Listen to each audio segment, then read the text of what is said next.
ပြင်အာဂျင်တီးနားတရားရုံးကထုတ်ထားတဲ့ဖမ်းဝရမ်းနဲ့အညီလှုပ်ဆောင်ပေးဖို့လည်းတောင်းဆိုထားတာရှိတယ်ရှင်းရှင်းပြောရရင်မြောက်လိုင်းကိုဖမ်းပြီးတော့အာဂျင်တီးနားတရားရုံးကိုလွှဲပြောင်းခိုင်းတဲ့နယ်ဆိုတဲ့ပုံစံမျိုးအကြံပေးတိုက်တွန်းလိုက်တာဖြစ်တယ်ပြီးရင်အဲ့လိုမျိုးလွှဲပြောင်းတဲ့အခါမှာဖြစ်နိုင်တဲ့ဟာတွေကိုကအစထည့်ပြီးတော့ထောက်ပြလိုက်သေးတယ်ဗောနော်ဒီလိုမျိုးတရားခံလွှဲပြောင်းမှုစာချုပ်မရှိဘူးဆိုရင်တော့မှပဲဘဏ္ဍခုနှစ်ကထုတ်ပြန်ထားတဲ့ဥပဒေအရစာချုပ်မရှိရင်လည်းဘယ်လိုမျိုးလွှဲပြောင်းလို့ရတယ်ဆိုတဲ့ပုံစံမျိုးကအစလုံးဝအဆုံးထိဗျာအဲ့လိုမျိုးပုံစံမျိုးနဲ့အကြံပြုတိုက်တွန်းထားတာရှိတယ်ဗောနော်မင်္ဂလာပါဒီနေ့ဩဂုတ်လ9ရက်နေ့နာနက်ပိုင်းရဲ့သတင်းလေးတွေကိုကော်နူပြီးတော့တင်ဆက်ပေးမှာဖြစ်ပါတယ်နော်ပထမဦးဆုံးတင်ဆက်ပေးခြင်းတဲ့သတင်းလေးတစ်ပုဒ်ကတော့စစ်ကောင်စီဘက်ကဟန်နဲ့တက်ပြီးပြကြပွားတဲ့လေယာဉ်ဟာဆိုရင်ပြည်သူတွေကိုနေ့စဉ်ရက်ဆက်ဘူကျက်တက်ဖြစ်တဲ့လေယာဉ်ဖြစ်တယ်လို့သိရတဲ့ဒီသတင်းအပြည့်စုံလေးကိုလွှဲတူရှင်နဲ့ကြည့်အောင်နော်ရန်ကုန်တိုင်းမော်ဘီမြို့နယ်မှာဩဂုတ်လ3ရက်နေ့ကပြတ်ကျသွားတဲ့အာဏာသိမ်းစစ်တပ်ရဲ့တရုတ်ထုတ်FTC 2000G အဆင့်မြင့်တိုက်လေယာဉ်ဟာရဲသားပြည်သူတွေကိုဘုံကျဲတိုက်ခိုက်ရမှာအသုံးပြုနေတဲ့လေယာဉ်ဖြစ်တယ်လို့ဒေတာကနေအကြမ်းမဖက်အာဏာဖီဆိုင်ရေးလှုပ်ရှားမှု CDM ပြုလုပ်ထားသူတွေက ARD ကိုအတည်ပြုပါတယ်။မြန်မာနိုင်ငံကို2022ခုနှစ်မှာစတင်ရောက်ရှိလာတဲ့ဒီဘတ်စုံသုံးတိုက်ခိုက်ရေးလေယာဉ်တွေဟာစစ်ရေးပြစ်မှတ်တွေတင်မကပဲအရဲသားနေထိုင်ရာဒေသတွေကိုပါပြစ်မှတ်ထားဘုံကျဲရမှာပါဝင်နေတာဖြစ်တယ်လို့ဒေတာသတင်းအရင်းမြစ်တွေကိုကိုးကားပြီး CDM တက်ချက်ကြီးဇေယျကပြောပါတယ်။ကိုကတော့စစ်စင်ရေးမှာတွန်းတွန်းကြဲကြဲတောက်ချောက်သုံးတယ်ပေါ့နော်တွန်းတွန်းကြဲသုံးတယ်ဆိုတာတဲ့ကိုလက်ရှိရခိုင်စစ်စင်ရေးပြီးတော့ငတိုင်းချောင်းဘက်မြောက်ဆန်းစစ်စင်ရေးပြီးတော့ဒီကရင်ပြည်နယ်ဝေါ်လေးတောက်ချောက်၄ကေကောအတီတောက်ချောက်တွေအကုန်လုံးမှာသုံးတယ်တစ်ခါလေကျရင်မော်ဘီကနေပြီးတော့တောင်တာဘက်တောင်ပြန်ပြီးတော့တက်တယ်ပြီးတစ်ခါလေနိုင်ရေကန်တီသွားတယ်တောက်ချောက်သူတို့ပုံကျဲနေမှာဒီရသားဟုတ်ပါတယ်ခွဲခြားမှုမရှိမင်းနဲ့ကျဲခဲ့တာဆိုတော့ဒီကတက်ခိုင်မှုရှိတယ်ဥပမာကြောက်တော်ဘက်မှာပုံကျဲတဲ့ဖြစ်စဉ်တွေမှာရသားတက်ခိုင်မှုတွေရခိုင်ဘက်တွေမှာတော်တော်များများရသားတက်ခိုင်မှုတွေက FTC နဲ့ကျဲခဲ့တာတွေအများကြီးပါခဲ့တယ်ပေါ့နော်关家去干了的，哎呦，哎呦，开过来，哦，开塞，安提过。မော်ဘီမြို့နယ်အတွင်းတိုက်လေရင်ပြတ်ကျမှုဟာအင်ဂျင်အတွင်းငှောက်ဝင်သွားတာကြောင့်ဖြစ်တယ်လို့အာဏာသိမ်းစစ်တပ်ဘက်ကသတင်းထုတ်ပြန်ထားပြီးလေရင်ကိုလူနေအိမ်တွေပေါ်မကျအောင်ထိမ့်သိမ်းခဲ့တယ်ဆိုတဲ့အကြောင်းပြချက်နဲ့လေရင်မှုဖြစ်တဲ့ဗိုလ်ကြီးကျော်ကောင်းဆန်နဲ့တွဲဖက်လေရင်မှုမင်းသက်မောင်တို့ကိုတပ်တွင်းမှာဂုဏ်ပြုမှုတွေပြုလုပ်နေတယ်လို့သိရပါတယ်။တစ်ဖက်မှာလည်းရှမ်းပြည်နယ်မြောက်ပိုင်းနန်ဆန်လေတပ်မှာအခြေစိုက်ထားတဲ့ဒီတိုက်လေရင်တွေကို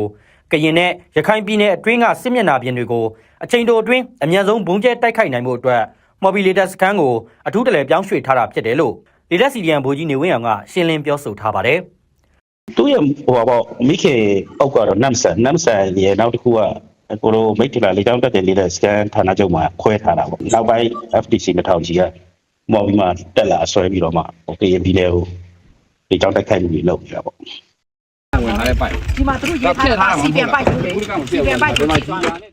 ုတစည်းကိုအမေရိကန်ဒေါ်လာ8တန်းကျော်တန်ဖိုးရှိတဲ့တရုတ်ထုတ် FTC 2000G လေယာဉ်တွေဟာဆက်အမြောက်ဘုံနဲ့ဒုံးကျည်မျိုးမျိုးကို၄ချိန်3တန်ကျော်အထိတဲဆောင်နိုင်ပြီးမြေပြင်တိုက်ပွဲတွေကိုအနှိမ့်ပြန်တန်းကအနီးကပ်ပစ်ကူနိုင်ပေးဖို့ရည်ရွယ်ထုတ်လုပ်ထားတာဖြစ်ပါတယ်လက်ရှိမှာဒီလေယာဉ်တွေကိုတရုတ်နဲ့ဆူဒန်လေတပ်တွေအပြင်မြန်မာစစ်တပ်ကလည်းအဓိကဝယ်ယူအသုံးပြုနေတာဖြစ်ပါတယ်မြန်မာစစ်တပ်ဟ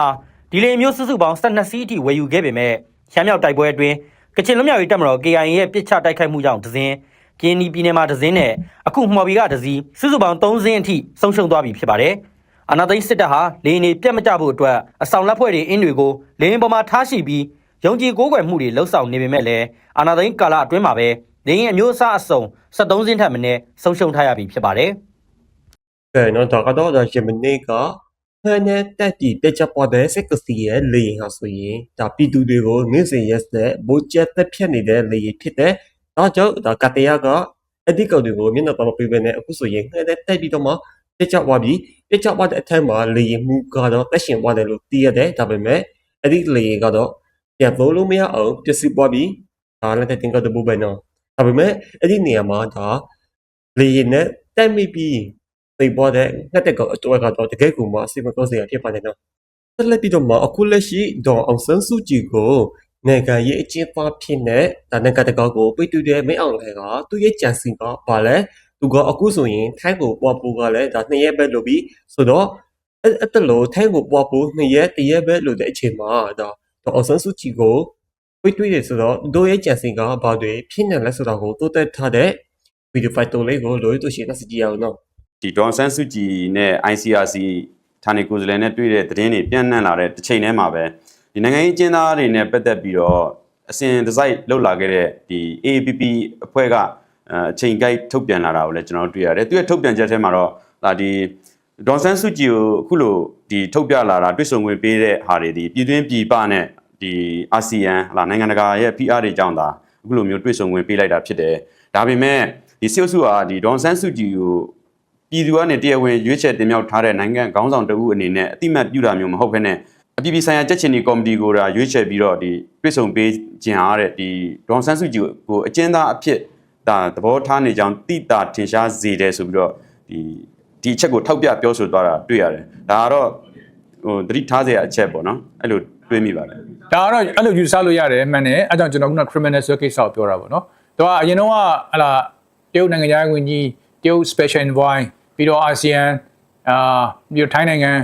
ံသားဝင်ကြီး special envoy သူတို့တွေကအချိန်ချင်းတွေ့ဆုံမှုကြော်စားခဲ့တာရှိပါတယ်ခွင့်တောင်းခဲ့တာရှိတယ်လို့ကျွန်တော်သိထားတာရှိပါတယ်ဒါပေမဲ့အဲ့လိုနိုင်ငံရေးနဲ့ပတ်သက်တာတွေကိုတွေ့ကြမပေးခဲ့ဘူးဒါပေမဲ့2023မှာတော့အဲ့တော့ထိုင်းနိုင်ငံသားဝင်ကြီးဖြစ်ခဲ့တဲ့ Down Pramod Winai ကိုတွေ့ကြပေးခဲ့တယ်ဆိုတဲ့သတင်းတွေထွက်ခဲ့တာရှိပါတယ်အဲ့သတင်းကိုလည်းမယုံကြည်တဲ့သူတွေလည်းရှိတယ်လို့ယုံကြည်တဲ့သူတွေလည်းရှိပါတယ်ဆိုတော့ဒီတစ်ခေါက်မှာတော့ ICRC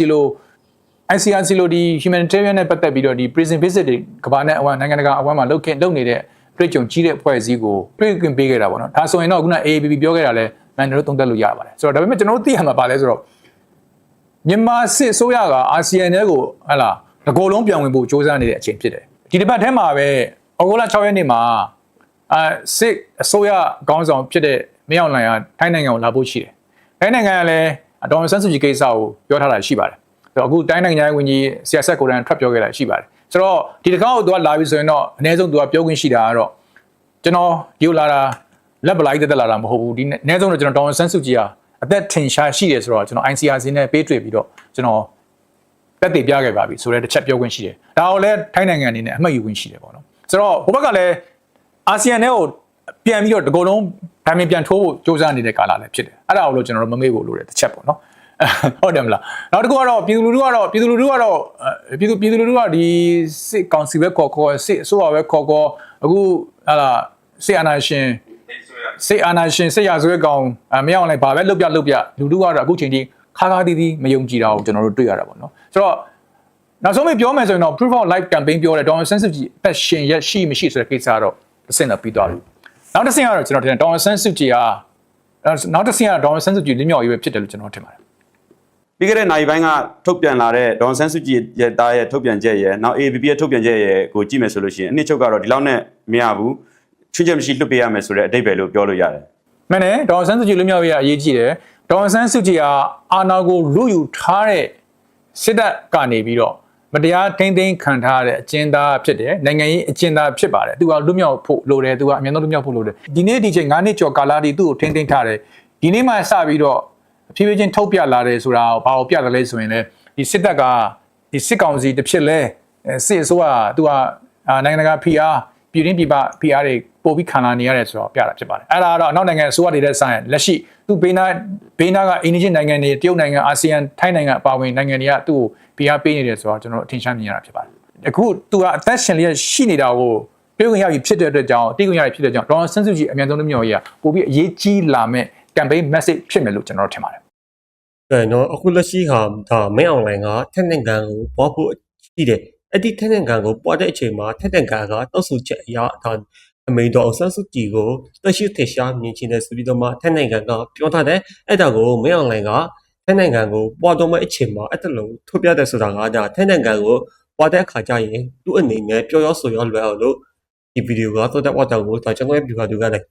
သိရှိပြီးလို့ထင်တယ်အဲ့ဒါနဲ့ပတ်သက်ပြီးတော့မှအခုဆိုရင်အာဂျင်တီးနားနဲ့ထက်နိုင်ငံတစ်ခုပုတ်ပြီးတော့မှထက်နိုင်ငံပုတ်ပြီးတော့မှမင်းအောင်လှိုင်ကိုဖာရဝမ်ထုတ်ဖို့အတွက်စူးစမ်းနေတယ်လို့သိရတယ်ဒီတဲ့အပြည့်စုံလေးကိုလည်း CDM ဘူထဲမြန်ကတက်ဆက်ထားတာရှိတယ်လို့တို့ရှိရင်နောက်စကြည့်အောင်နော်အာဂျင်တီးနားတရားရုံးအနေနဲ့အပြည်ပြည်ဆိုင်ရာတရားရေးအကူအညီတောင်းခံစာကိုထိုင်းအာဏာပိုင်များစီကိုပေးပို့ပြီးတော့ထိုင်းဥပဒေအရမင်းအောင်လှိုင်ကိုဖမ်းဆီးကအာဂျင်တီးနားတရားရုံးကိုလွှဲပြောင်းပေးဖို့ဆိုပြီးတော့ပြောထားတယ်ဗောနော်ပြီးရင်အာဂျင်တီးနားနဲ့ထိုင်းနိုင်ငံအကြားမှာတော်တော်ကိုလေ့လာထားတယ်လို့ပြောရမှာဗောနော်ဘယ်လိုလုပ်လို့ရတယ်ဆိုတော့နီလန်ကအစထည့်ပြီးတော့ပြောပေးထားတယ်အဲ့ဒါကတော့အာဂျင်တီးနားနဲ့ထိုင်းနိုင်ငံအကြားတရားခံလွှဲပြောင်းရေးသဘောတူညီချက်စာချုပ်မရှိပေမဲ့ထိုင်းနိုင်ငံရဲ့2008ခုနှစ်ဗောနော်ဒါတရားခံလွှဲပြောင်းရေးဥပဒေအရသတ်မှတ်ထားသောဥပဒေစံနှုန်းများနဲ့ကိုက်ညီပါကနှစ်နိုင်ငံသဘောတူစာချုပ်မရှိလဲပဲလွှဲပြောင်းပေးနိုင်ကြောင်းသူထောက်ပြထားတယ်ဒီလိုတွေပါလုပ်လို့ရတယ်ဆိုတဲ့ပုံစံမျိုးနဲ့ထောက်ပြထားတယ်ဒါ ဒါတော်တော်စိတ်ဝင်စားစရာကောင်းတယ်ပေါ့နော်အပြင်ဒါ Justice for Myanmar ကလည်းဒီစစ်ရာဇဝတ်ကောင်အဖြစ်ဆွဆွဲခံထားရတဲ့မင်းအောင်လှိုင်ကိုတရားဝင်ခီးစဉ်ဖိတ်ကြားခဲ့တဲ့ထိုင်းအစိုးရရဲ့ဆုံးဖြတ်ချက်ကိုပြင်းထန်စွာရှုံချလိုက်တာရှိပါတယ်။ထိုင်းအစိုးရအနေနဲ့ပေါ့နော်မြန်မာစစ်အုပ်စုရဲ့နိုင်ငံတကာရာဇဝတ်မှုတွေအတွက်ကြံရပါပတ်သက်နေမှုကိုအဆုံးသတ်ခါမှားယွင်းသောတရားဝင်မှုပေးအပ်နေခြင်းကိုရပ်တန့်ရမယ်ဆိုပြီးတော့လည်းတောင်းဆိုလိုက်တယ်ပေါ့နော်။ဆိုတော့ဒီစစ်အာဏာရှင်နဲ့အခုလိုမျိုးဆက်ဆံနေတာပေါင်းတင်နေတာတွေကိုရပ်တန့်တင်တယ်ပြီးတော့ဒီလိုမျိုးတွေလုပ်နေတဲ့ဟာက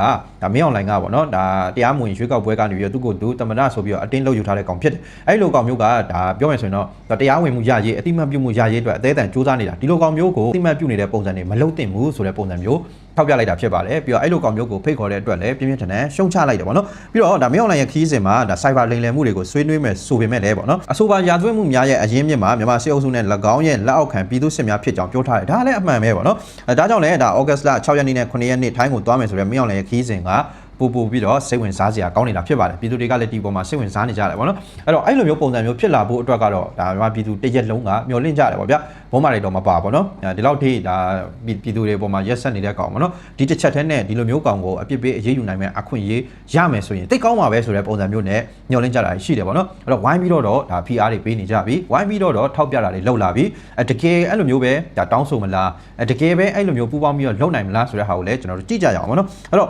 BRUK ကဘာတောင်းဆိုတာလဲဆိုတော့မြောက်လိုင်းကိုထိုင်းအာဏာပိုင်တွေနဲ့ပူးပေါင်းပြီးတော့ဖမ်းဆီးပေးဖို့ဒါအာဂျင်တီးနားတရားရုံးကိုဒါအကြံပြုလိုက်တယ်ပေါ့နော်တိုက်တွန်းလိုက်တယ်အာဂျင်တီးနားတရားရုံးကိုလွှဲပေးဖို့အတွက်လည်းပြောတယ်ပြီးရင်အာဂျင်တီးနားတရားရုံးကထုတ်ထားတဲ့ဖမ်းဝရမ်းနဲ့အညီလှုပ်ဆောင်ပေးဖို့လည်းတောင်းဆိုထားတာရှိတယ်ရှင်းရှင်းပြောရရင်မြောက်လိုင်းကိုဖမ်းပြီးတော့အာဂျင်တီးနားတရားရုံးကိုလွှဲပြောင်းခိုင်းတဲ့နယ်ဆိုတဲ့ပုံစံမျိုးအကြံပေးတိုက်တွန်းလိုက်တာဖြစ်တယ်ပြီးရင်အဲ့လိုမျိုးလွှဲပြောင်းတဲ့အခါမှာဖြစ်နိုင်တဲ့ဟာတွေကိုအစထည့်ပြီးတော့ထောက်ပြလိုက်သေးတယ်ပေါ့နော်ဒီလိုမျိုးတရားခံလွှဲပြောင်းမှုစာချုပ်မရှိဘူးဆိုရင်တော့မှပဲဘဏ္ဍခုနှစ်ကထုတ်ပြန်ထားတဲ့ဒါဥပဒေအရစာချုပ်မရှိရင်လည်းဘယ်လိုမျိုးလွှဲပြောင်းလို့ရတယ်ဆိုတဲ့ပုံစံမျိုးကစလုံးဝအဆုံးထိဗျာအဲ့လိုမျိုးပုံစံမျိုးနဲ့ဒါအကြံပြုတိုက်တွန်းထားတာရှိတယ်ပေါ့နော်အဲ့တော့ဒါကတကယ်ဖြစ်နိုင်လားပေါ့နော်မင်းအောင်လှိုင်ကအခုလိုမျိုးဒါဖန်ဆီးပြီးတော့အာဂျင်တီးနားတရားရုံးကိုပို့မယ်ဆိုရင်ရောတကယ်ဖြစ်နိုင်လားဆိုတော့ဒါကထိုင်းပေါ်မှာပဲမူတည်တယ်လို့ပြောမှာဖြစ်ပါတယ်အဲ့တော့ဥပဒေအရဖြစ်နိုင်ခြေလုံးဝမရှိဘူးလို့တော့ပြောလို့မရဘူးဒါပေမဲ့လက်တွေ့ဖြစ်နိုင်ခြေကကြတော့အလွန်နှဲပါတယ်လို့ပြောမှာဖြစ်ပါတယ်ဘာကြောင့်လဲဆိုတော့ထိုင်းနဲ့မြန်မာနဲ့ဆက်ဆံရေးဆိုတဲ့ဟာတွေကိုထက်တွက်စဉ်းစားလိုက်တဲ့ခါကျရင်ဒါကဖြစ်နိုင်ခြေနည်းပါတယ်ဆိုတော့ထိုင်းနဲ့မြန်မာကဒါနေဆက်ကိစ္စကုန်သွယ်ရေးကိစ္စစွမ်းရည်ကိစ္စနဲ့ဒါလုံခြုံရေးကိစ္စတွေစတဲ့ဒီနှစ်နိုင်ငံအကျိုးစီးပွားအတွက်အပြန်အလှန်မှီခိုနေကြတယ်ဆိုပြီးတော့ပြောမှာဖြစ်ပါတယ်ပြီးတော့ဒီခရီးစဉ်ကမင်းအောင်လှိုင်ကိုထိုင်းအစိုးရကဖိတ်ထားတဲ့ခရီးစဉ်လည်းဖြစ်တယ်ပေါ့နော်အဲ့တော့အခုလိုမျိုးဒါသူတို့ဖိတ်ထားတဲ့ခရီးစဉ်အတွက်ပေါ့နော်သူတို့ဖိတ်ထားတဲ့သူကိုသူတို့စီရောက်လာတဲ့အချိန်မှာဒီလိုမျိုးဖမ်းဆီးပြီးတော့ပေါ့နော်ဒါလုပ်လိုက်မယ်ဆိုရင်နှစ်နိုင်ငံဆက်ဆံရေးကပြင်းပြင်းထန်ထန်ထိခိုက်နိုင်တယ်လို့သူတို့လည်းယူဆကောင်းယူဆမယ်ပေါ့နော်အဲ့တော့သူတို့စီလာတဲ့ဧည့်သည်ကိုဒီလိုလုပ်လို့တော့သူတို့အတွက်မလွယ်ကူဘူးလို့လည်းယူဆရမယ်ပေါ့နော်ဒါကြောင့်မလို့လက်ရှိအခြေအနေကတော့ထိုင်းအစိုးရကဖမ်းဆီးမဲ့အလားအလာကနည်းပါတယ်ဆိုပြီးတော့သုံးသပ်နေကြတာများပါတယ်ဒါဆိုရင် BRUK ကရောဒီလိုမျိုးအချက်လက်တွေကိုထည့်မတွက်ဘူးလားဆိုထည့်တွက်မှာပဲသူတို့လည်းပို့ပြီးတော့သိတာပေါ့နော်ထိုင်းနဲ့မြန်မာနဲ့ဆက်ဆံရေးမင်းအောင်လှိုင်နဲ့ထိုင်းနဲ့ဆက်ဆံရေးပြီးတော့မင်းအောင်လှိုင်ကထိုင်းကိုအာဆီယံနဲ့ဝင်နိုင်မှုအတွက်တဆင့်ကန်ဂျားကန်အနေနဲ့ဒါသူအကူအညီတွေလုပ်နေတယ်တောင်းနေတယ်ထိုင်းကလည်းဒီဥစ္စာကိုလက်ခံပြီးတော့လုပ်ပေးနေတယ်ဘန်ကောက်လိုနေရာမျိုးပတ်တရားလိုနေရာမျိုးဒီလိုနေရာမျိုးတွေမှာကအစတွေ့ဆုံတဲ့ပုံစံမျိုးတွေဂျားကန်တွေ့ပြီးတဲ့ပုံစံမျိုးတွေကစသူတို့တွေဆက်ဆံရေးတိစောက်ထားတယ်တိစောက်နေတယ်ဒီလိုမျိုးဆက်ဆံရေးရှိပါတယ်ဆိုတဲ့နိုင်ငံတွေကြားမှာဒီတိုင်းသွားလို့တော့မရဘူးဆိုတဲ့ဟာမျိုးတွေလည်းသူတို့လည်းထဲတော့တွက်မှာပဲဒါဆိုရင် BRUK ကဒီလိုမျိုးအချိန်ဒီလိုမျိုးအခါမှာဘာကြောင့်ဒီဟာကိုတိုက်တွန်းခဲ့တာလဲပေါ့နော်အဲ့တော့ရည်ရွယ်ချက်ကတော့မြောက်လိုင်ပေါ်မှာနိုင်ငံတကာ PR တွေပို့ပြီးတော့တိုးလာအောင်လုပ်တာလို့လည်းယူဆနိုင်ပါတယ်ဒါအပြင်မြောက်လိုင်ကိုလက်ခံတဲ့နိုင်ငံတွေမှာပါနိုင်ငံတကာရဲ့ PR ဝေဖန်မှုပေါ့နော်ရှုံချမှုဒီလိုမျိုးအပြစ်တင်မှုတွေကစပို့ပြီးတော့များလာနိုင်အောင်ပေါ့နော်ပြောမယ်ဆိုရင်တော့ပို့ပြီးတော့များလာအောင်ပေါ့နော်ပြောမယ်ဆိုရင်တော့မြောက်လိုင်ကိုလက်ခံတဲ့နိုင်ငံတွေဒီလို PR တွေကိုကြုံတွေ့ရလိုက်မယ်ဆိုတဲ့ပုံစံမျိုးကိုလည်းဒီဖြစ်စဉ်ကရှင်းရှင်းလင်းလင်းပြသနေတာလို့တွေ့ရပါတယ်ဟုတ်ကဲ့နော်အခုလက်ရှိဒါအာဂျင်တီးနားနဲ့ထိုင်းနိုင်ငံကပုံးလဲမယ်ဆိုရင်တော့ပိတ်ချတယ်နော်မင်းအောင်လှိုင်ထိုင်းနိုင်ငံကိုလာတာနဲ့အဲ့ဒီမင်းအောင်လှိုင်ကဖမ်းခံရမယ်ဖမ်းခံရပြီးတော့မှဒါအာဆီယံကိုဒီအာဂျင်တီးနားကိုပို့ခံရမယ်အာဂျင်တီးနားကတစ်ဆင့်သူတို့ကဘာတွေဆက်လက်လို့ဆိုမလဲဆိုတာကိုတော့သူတို့ဘာသာပဲသူတို့ဆက်လို့လိမ့်မယ်ဆိုတော့ကျွန်တော်တို့မျှော်လင့်ရမှာကအာဂျင်တီးနားနဲ့ထိုင်းနိုင်ငံပုံပြီးတော့မှမင်းအောင်လှိုင်ကိုဖမ်းပေးလိုက်မယ်ဆိုရင်တော့ပိတ်ချတယ်နော်ကျွန်တော်တို့ရဲ့ပြည်သူတွေကတော်တော်လေးလည်းပျော်မွေးမှာသိချတယ်ဆိုတော့တကယ်ပဲကျွန်တော်တို့မျှော်လင့်ထားတဲ့လိုမျိုးပဲအာဂျင်တီးနားကထိုင်းနိုင်ငံကိုမင်းအောင်လှိုင်ကိုဖမ်းခဲ့မလားဆိုတာကိုတော့ဆက်လက်စောင့်ကြည့်ရမှာဖြစ်တယ်နော်ဒေါ်ဆန်းစုကြည်တက်ရှိထင်ရှားရှိနေသေးတယ်ဆိုတဲ့အထောက်အထားကိုမြင်တွေ့ရတဲ့အတွက်စိတ်သက်သာရာရမိတယ်လို့သူ့ရဲ့စီဝါရဲ့အကျင့်ပဲဟောင်းပမောက္ခချောင်းတာနေကပြောလိုက်ပါတယ်မင်းအောင်လှိုင်ဟာနိုင်ငံတကာဖိအားနဲ့အတိမတ်ပြုမှုအနေငယ်မြောက်ကိုပင်ရရှိဖို့အသေးအတန်စ조사နေရအကြောင်းအခုလိုမြင်တွေ့ရတာဖြစ်တယ်လို့ပမောက္ခချောင်းတာနေကသူ့ရဲ့ Facebook စာမျက်နှာမှာရေးသားထားတာပါ ဒါပေမဲ့ဒေါ်ဆန်းစုကြည်အပါအဝင်ထောင်ပေါင်းများစွာသောပြည်သူတွေဟာအကျဉ်းသားလုံးဝမဖြစ်တင်ကြောင်းအခုအချိန်မှာရောနောင်ပေသောအခါမှာမှလည်းမဖြစ်သင့်ဘူးလို့လည်းရှောင်းတာနေကထည့်သွင်းပြောဆိုထားပါတယ်ဒေါ်ဆန်းစုကြည်နဲ့ ICRC မြန်မာနိုင်ငံဆိုင်ရာဌာနေကိုယ်စားလှယ်တို့တွဲဆုံတဲ့အခမ်းမျိုးဟာနေပြည်တော်ထောင်ရအတွင်းစီခြံစည်းရောအပြင်ဘက်နားမှာပဲရှိနေရလို့ဆိုပါတယ်အဲ့ဒီအခမ်းတွေကိုတရားခွင်ဖြစ်အသုံးပြုဖို့နဲ့အခုလိုကိုယ်စားလှယ်အဖွဲ့တွေကိုလက်ခံတွဲဆုံဖို့အတွက်အသုံးပြုခဲ့ကြတာဖြစ်တယ်လို့ပါမောက္ခချောင်းတာနေကထောက်ပြထားပါတယ်ဒါအပြင်ဒေါ်ဆန်းစုကြည်နဲ့တွေ့ဆုံတဲ့အခမ်းမှာလူနေထိုင်တဲ့အမှတ်အသားလုံးဝမတွေ့ရတာကြောင့်စစ်ကောင်စီရဲ့ထိန်းချုပ်မှုပုံစံအပေါ်မေးခွန်းထုတ်เสียဖြစ်လာပါတယ်စစ်ကောင်စီကနိုင်ငံသားတွေနဲ့တွေ့ဆုံပွဲပြုလုပ်ရမှာအခုလိုအလှဆင်ထားတဲ့နေရာတွေကိုအသုံးပြုလဲရှိတဲ့အစဉ်လာရှိတာကြောင့်ဒေါ်ဆန်းစုကြည်ကိုနေမှာအကျဉ်းချထားတဲ့ဆိုတာပေါ်ပိုပြီးတန်တရားပွားစရာဖြစ်လာတယ်လို့လည်းသူကမှတ်ချက်ပြုပါတယ်ဒေါ်ဆန်းစုကြည်ကိုပြည်ပဆိုင်ရာကြက်ချင်နေကော်မတီ ICRC ကမြန်မာနိုင်ငံဆိုင်ရာဌာနေကိုယ်စားလှယ်ကဩဂတ်လ3ရက်နေ့နက်ပိုင်းမှာလာရောက်တွေ့ဆုံခဲ့တယ်လို့စစ်ကောင်စီက ICRC ကပါထုတ်ပြန်ထားပေမဲ့လည်းဘယ်နေရာမှာတွေ့ဆုံတယ်လဲဆိုတာကိုတော့ထုတ်ဖော်မပြောကြပါဘူးအဆိုပါတွေ့ဆုံပွဲနဲ့ပတ်သက်လို့သတင်းတပ်ပုံ2ပုံနဲ့အတူဒေါ်ဆန်းစုကြည်ရဲ့82နှစ်ပြည့်မွေးနေ့တပ်ပုံ2ပုံကိုပါစစ်ကောင်စီကထုတ်ပြန်ထားပေမဲ့အဲ့ဒီမွေးနေ့တပ်ပုံဟာအစစ်အမှန်ဟုတ်မဟုတ်ကိုတော့တိကျအတည်မပြုနိုင်သေးပါဘူးတစ်ဖက်မှာလည်းဒေါ်ဆန်းစုကြည်နဲ့ ICRC တွေ့ဆုံမှုတစ်ချက်တည်းနဲ့လုံလောက်မှုမရှိဘူးလို့ UK နိုင်ငံအင်ဒိုပစိဖိတ်ရေးရာဝန်ကြီးဘယ်ရိုနက်ဝင်တာတန်ကထုတ်ပြန်လိုက်ပါတယ်ဒီတွေ့ဆုံမှုဟာဒေါ်ဆန်းစုကြည်ရဲ့မိသားစုဝင်တွေနဲ့ထောက်ခံသူတွေအတွက်ကာလရှည်ကြာစိုးရင်ပူပင်နေရပြီးနောက်တက်ရှိထင်ရှားရှိကြောင်းအတည်ပြုနိုင်တဲ့တပ်တွေရလာတာဖြစ်ပေမဲ့အဲ့ဒီတစ်ချက်တည်းနဲ့မလုံလောက်ဘူးလို့ UK အိမ်မြန်မာကထုတ်ပြန်ထားပါတယ်UK ဆိုရအနေနဲ့ဒေါ်ဆန်းစုကြည်ကိုဆက်လက်ထိန်းသိမ်းထားတဲ့အပေါ်အလွန်မင်းစိုးရိမ်ပြီးမတရားဖမ်းဆီးခံထားရသူအလုံးကိုချက်ချင်းပြန်လွှတ်ပေးဖို့ထပ်မံတောင်းဆိုထားပါတယ်အဲ့ဒီအပြင်ဒေါ်ဆန်းစုကြည်ရဲ့မိသားစုဝင်တွေနဲ့ရှင်းနေတော့ဆက်လက်တွေ့ဆုံခွင့်ရှာဖို့အလွန်အရေးကြီးတယ်လို့ဥရောပသမဂ္ဂ EU ကလည်းထုတ်ပြန်လိုက်ပါတယ်ဥရောပသမဂ္ဂဟာဒေါ်ဆန်းစုကြည်နဲ့ ICRC တို့တွေ့ဆုံတာကိုကြိုဆိုပြီးဒါဟာနိုင်ငံတကာအတိုင်းအဝန်ရဲ့အပြင်းထန်တောင်းဆိုမှုကြောင့်ရရှိလာတဲ့ရှားပါပြီးကာလရှည်ကြာစောင့်ဆိုင်ခဲ့ရတဲ့အခွင့်အရေးတစ်ခုလို့ဆိုပါတယ်ဒီဖြစ်စဉ်နဲ့ပတ်သက်ပြီးရန်ကုန်ခြေဆိုင်နိုင်ငံရေးဆောင်မရှင်တူကတော့ဒီလိုရှားပါတဲ့အခွင့်အရေးဟာပြည်တွင်းပြည်ပဖိအားတွေကြောင့်ရှားလာတာဖြစ်ပြီးနွားရိုင်းတကောင်ကိုရှော့မော့ယုံနဲ့မရပဲကျိန်တိုးမှရတယ်ဆိုတာသက်သေပြလိုက်တာဖြစ်တယ်လို့ MPA ကိုမှတ်ချက်ပေးထားပါတယ်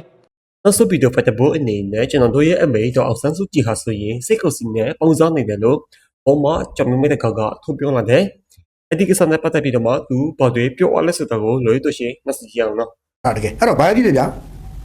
ဒီတွေ့ဆုံမှုမှာကြည့်လိုက်တာနဲ့ဓာတ်ပုံကြည့်လိုက်တာနဲ့အဖြေအများကြီးထွက်နေပြီပေါ့နော်ထွက်နေနောက်တစ်ခုကမွေးနေ့ကိတ်ကလေးမွေးနေ့ကိတ်ပြဿနာအခုလိုက်မွေးနေ့ကိတ်ပြဿနာအဲ့ဆိုင်ကိုမွေးနေ့ကိတ်ပေးတဲ့ဆိုင်ကိုတချို့တွေကပေါ့တကယ်ရှောက်လို့နေပြီဒီဆိုင်ကဒုက္ခတော်ဝင်ဘာမှရှိပဲနာဘာညာမရှိတယ်အဲ့ဆိုင်ကဒါမွေးနေ့ကိတ်ကိုဘာဖြစ်တာဒီဆိုင်နဲ့ဆိုအဲ့ဆိုင်နဲ့နီးနားမှာဒေါ်စောတိမြရှိနေမလားဘာလာညာလာနဲ့မွေးနေ့ကိတ်ကိုဘယ်သူကရောင်းလာလဲဘယ်သူကမာလာလဲဘယ်သူကဝယ်လိုက်မွေးနေ့ကိတ်ကဘာလဲဒေါ်စောတိမွေးနေ့တုံးဟာအဲ့ဒါမွေးနေ့ကိတ်ကတော့ရင်းနဲ့29နဲ့19နဲ့မှားနေတယ်လို့မဟုတ်တာဒီအဟုတ်တိတ်ရှောက်ချက်လုံးမွေးနေ့လည်းပြီးသွားပြီမကိတ်ကခွဲတာတကယ်ခွဲဒေါ်စောတိကိတ်ခွဲတဲ့ပုံဒီမှာပါတယ်အဲ့မွေးနေ့ကိတ်သူမှားတယ်ဟိုဘက်ကမှားထားရတဲ့ကိတ်ရဲ့ဒေါ်စောတိခွဲနေရတယ်တပုံစံတူတူပဲအဲ့တော့ပြောချင်တာဒေါ်စောတိမွေးနေ့တုန်းကမွေးနေ့ကိတ်တောင်းခွဲနေလိုက်တယ်အဲ့မွေးနေ့ကိတ်ပြီးတော့အစိုးရဝန်ထမ်းတွေကပဲလုပ်ပေးတာအစိုးရဝန်ထမ်းတွေကပဲအဲ့မွေးနေ့ကိတ်ကိုခွဲပြီးတော့လုပ်ပေးတာစီစဉ်ပေးတာမွေးနေ့ကိတ်မှားပေးတာပြောချင်တာဘာလဲဆိုတော့ဒေါ်စောတိနဲ့လက်ရှိအစိုးရနဲ့လက်ရှိအစိုးရနဲ့ကြားထဲမှာခင်ဗျားလည်း peace သူတို့က peace ဟိုနေပိတ်တွေကလောင်နေဟိုက peace ငြိမ်းချမ်းနေတာအေးဆေးနေတာနော်ရှင်းလေဟိုက peace ငြိမ်းချမ်းနေတာအုံးသီးနေတာဒိန်းတောင်နေတာနော်သူတို့ okay နေတာသူတို့ကနော်တကယ်ပြောတာနော်အဲ့တော့ပြန်ကြည့်လိုက်လို့ရှိရင်မွေးနေ့ကိတ်လည်းခွဲတာတွေရဲ့မတန်းလေးတွေရောနော်ဒီဘာညာတွေအကုန်လုံးကြည့်ရအောင်အဖြစ်အစိုးရလက်ရှိအစိုးရထိပ်ပိုင်းကောင်းဆောင်တွေနဲ့တော့ဆုံးဖြတ်ကြဆက်ဆံရေးရတော့ကျွန်တော်ယူဆတာလေအညို့တိအာဂရကြီးဘာမှမရှိတော့ဘဲနဲ့သူတို့ချင်းချင်းကြားအေးစီနားလည်မှုတစ်ခုရထားပြီးပြီဗျရထားပြီးသွားပြီတေချောင်းရထားပြီးသွားပြီနော်ဟိုကလည်းဒေါ်စန်းသူကြီးကိုအမကြီးကောင်းကောင်းမကြမ်းကြမ်းမှထားမယ်အမကြီးလူလေးသေးမရှိအကိုပြောရရင်အပြင်သားသူမပြရတာပဲရှိတာသူ့အိမ်ထဲမှာသူနေရမယ်ဘာလူလေးသေးမှမရှိအောင်သူ့ကိုနိုင်ငံအကြီးကဲတူတကဲ့တို့တောင်ခံစားရအောင်ကိုထားလေသလားတော့မသိဘူးစဉ်းစားကြည့်နော်အဲ့လိုဖြောင်းထားလေသလားတော့မသိဘူးဒါတခုအဲ့တခုနောက်တစ်ခုက ဒေါက်ဆန်းကြီးပဲဆိုရှင် AAPP တို့ဘာလို့ကထပြောတယ်နော်သူတို့ရေးတဲ့ဟာလေးကျွန်တော်ပြောပြပါဦးမယ်ဗျခင်ဗျားတို့ကဝိုင်းမှာဆိုလို့ AAPP တို့ဘာလို့ကနော်ဘူဂျီတို့ဘာလို့ကဗျာဘူဂျီတို့ဘာလို့ကကျွန်တော်ထလုပ်တယ်ပေါ့နော်ဒေါက်ဆန်းကြီးဆိုတာပြီးတော့ရွေးတာပြီးတော့ကိုယ်တယ်ပြီးတော့ဆန္ဒဒေါက်ဆန်းကြီးကြောင်းတာသူပြောနေတာဒေါက်ဆန်းကြီးသဘောထားနဲ့မျက်နှာကိုလည်းသူမကြည့်ဘူးကျွန်တော်ပြောနေတာဒီဒေါက်ဆန်းကြီးကိုချွတ်ချက်မရှိလွတ်ပေးဖို့မြန်မာနိုင်ငံမှာဥစ္စာပေါင်းလို့စစ်အုပ်စုလှည့်သားလှုပ်ဆောင်ချက်ကနိုင်ငံတိုင်းပြည်သူလှည့်သားဖို့လှုပ်ဆောင်ချက်တာဖြစ်တယ် ICRC ကနိုင်ငံရေးဖွဲ့စည်းမဟုတ်ဘူးဒါကြောင့်ဒီလှုပ်ဆောင်ချက်တော့နဲ့မြန်မာနိုင်ငံရဲ့ပြဿနာတွေကိုဖြေရှင်းဖို့အထောက်အကူမဖြစ်ဘူးဘာညာ ICRC ကနိုင်ငံရေးဖွဲ့စည်းမဟုတ်လို့ပိုတော့ကောင်းနေသေးတာနိုင်ငံရေးရှိနေတော့ဖွဲ့စည်းဆိုတော့နိုင်ငံရေးအယောင်ပါနေဦးမှာဟိုအယောင်သွင်းမပါဘူးကိုယ်ပြီးတော့ဆက်ကရှင်းတာတော့မသိဘူးအယောင်သွင်းပါတဲ့နိုင်ငံရေးဖွဲ့စည်းဆိုတော့အယောင်သွင်းနဲ့ဆုံးဖြတ်နေဦးမှာစဉ်းစားနေဦးမှာအခု ICRC အယောင်သွင်းကိုမရှိတဲ့အတွက်ပွဲပြီးသွားပြီဒါကိုပြောတာနော်ဒါကိုပြောတာအဲ့တော့ဘိုဂျီတို့ကတော့ထားပြီးတော့စာရီပဲကောက်ကထုတ်ပြီးတော့ဗျာမလေးတွေ့ဆုံချင်းပေါ် AAPP ရဲ့သဘောထားဆိုပြီးတော့ရှောက်ပြီးတော့နော်ဒီပြည်ဆိုင်ချက်ချင်းဒီကော်မတီတွေ့ဆုံပေးတာတဲ့ပြည်သူ့အာဆီယံဖွဲ့နိုင်ငံသားဖွဲ့စည်းကိုစပေါဖိအားပေးမှုကြောင့်ရလာတဲ့အောင်မြင်မှုတစ်စိတ်တစ်ပိုင်းဆိုပဲအော်သူတို့ဖိအားပေးလို့ရလာတာဆိုပဲသူတို့ဖိအားပေးလို့ရတာဆိုပဲသူတို့ဖိအားပေးတာဘယ်လောက်ကြာရက်ပေါင်း1000ကျော်ပြီဟိုအခုမှထုတ်ပြရတယ်ဖိအားရက်1000ကျော်ခံတယ်လားကဲတကယ်လားဟိုကကြောက်နေစိုးရထုတ်ပြမှာပေါ့ဟိုကအေးအေးဆေးဆေးပဲဘာလဲဆိုတော့ဒေါက်ဆန်းကြီးကအော်သူနဲ့ဘယ်ဖွဲ့စည်းလဲ ICRC ဆို ICRC နဲ့တွေ့ကြတာပေါ့ဆိုတော့စဉ်းစားကြည့်လေခင်ဗျာကျွန်တော်ပြင်ခါပြောခဲ့တယ်ဒေါက်ဆန်းကြီးရဲ့သဘောထားသူ့သဘောထားကိုအစိုးရအမြဲတမ်းဟောဖြစ်တယ်မင်းမြန်နေသူတွေ့ချင်တယ်ဆိုမှသူကတွေ့မိမယ်ဆိုမှဟိုကစီစဉ်ပေးတာခင်ဗျာအစိုးရသူ့သဘောထားမပါဘာမှမလုပ်ဘူးဒီအကြောင်းကိုကျွန်တော်ပြင်ခါခင်ဗျားတို့ပြောဘူးတယ်နော်ဒီကျွန်တော်ပြင်ခါပြောခဲ့ဒေါက်ဆန်းကြီးသဘောထားအရေးကြီးတယ်ဆိုပြင်ခါပြောဘူးတယ်အခုလည်းဒီဟောနိုင်ငံရေးဖွဲ့စည်းမှုတွေဒေါက်ဆန်းကြီးနိုင်ငံရေးဖွဲ့စည်းဆိုရင်တော့နိုင်ငံရေးဖွဲ့စည်းတော့ဒီငစားတွေကွာဒီငပဲ့တွေငါလာတွေ့ပြီးလှုပ်ဆောင်မယ်ငါလာတွေ့လှုပ်ဆောင်မယ်နင်းမတွေ့ဘူးဒါမှမဟုတ်ရှိပဲသူစိတ်အဲ့တော့ ICRC ဆိုတော့အေးနိုင်ငံရေးဖွဲ့စည်းမှုတွေ့လို့ရတယ်သူဘာလဲဆိုတော့အချင်းထောင်တွေမှာသူနေရတဲ့အချင်းထောင်ဆိုတဲ့ OTT ဘာလဲသူလက်ရှိနောက်ကျခံရတဲ့အခြေအနေနဲ့ပတ်သက်သူကျမကြီးအခြေအနေကောင်းလားသူဘယ်လိုထားလဲဘာလဲညာလဲဘာလဲရှိမယ်ဒါတွေပေါ့အဲ့တော့တေချာတော့ရှင်းနေတာပဲနော် ICRC နဲ့တွေ့တာပိုကောင်းတယ်ဒေါက်ဆန်းကြီးကသူတို့လည်းပိုကြက်ပြည်တယ်အဲ့ဒီအဖွဲ့တွေပိုကြက်ပြည်တယ်ငါဘယ်သူနဲ့တွေ့မှငါတွေ့โอเคမယ်ငါနေလို့ထိုင်လို့ကောင်းမှာငါဆင်ပြေမယ်ငါမပြောတဲ့စကားတွေနဲ့လုံးမစားမှာငါဘယ်သူတွေ့မှငါမပြောတဲ့စကားတွေနဲ့လုံးမစားမှာငါနိုင်ငံရေးဖွဲ့စည်းနဲ့တွားတွေ့လိုက်ရင်ငါတောင်းတင်တိုက်ပြီးလှုပ်ရှားကြမှာဒီနွားတွေရဆိုပြောမှာအဲ့ဒါမျိုးနော်နော်သူပြောချင်တာကတော့ဒါအမိန်တော်အောင်ဆန်းစုကြည်ကစစ်ကော်စီနဲ့ပေါင်းနေတယ်နော်တကယ်တော့စစ်ကော်စီကအမိန်တော်အောင်ဆန်းစုကြည်ကိုပြည်သူတွေနဲ့တွေ့ခွင့်ပေးတယ်ဒါပေမဲ့အောင်ဆန်းစုကြည်ကပြည်သူတွေနဲ့မတွင်းချင်ဘူးလို့ပြောတယ်သူကတော့အဲ့လိုပြောတာပေါ့နော်ဆိုလိုချင်တာကအမိန်တော်အောင်ဆန်းစုကြည်ကစစ်ကော်စီနဲ့ပေါင်းနေတယ်လို့သူကဆိုလုံးကြည့်တယ်ဒါတော့သူတို့ဘက်ကဖာကြတာပေါ့နော်တကယ်တော့မေစုသာစစ်ကော်စီနဲ့ပေါင်းနေမယ်ဆိုရင်သူ့အနေနဲ့ထုတ်ပြောလာတာကြာပြီနော်အမေစုကိုလည်းဒါစစ်တပ်ကလှောက်ပိတ်လိုက်တာကြာပြီနော်ဆိုတော့အဲ့ဒီကောင်ပြောတဲ့စကားကမှန်လားမှားလားဆိုတာကျွန်တော်ရဲ့ပြည်သူတွေကပဲဆိုဖြတ်နေတယ်ဒီနေ့ဩဂုတ်လ9ရက်နေ့နနက်ပိုင်းရဲ့တည်င်းလေးတွေကတော့ဒါလည်းပါပဲအဲ့လိုပဲကတိပါမနေ့ဖြတ်မှာရဆိုကြမယ်နော်ဘိုင်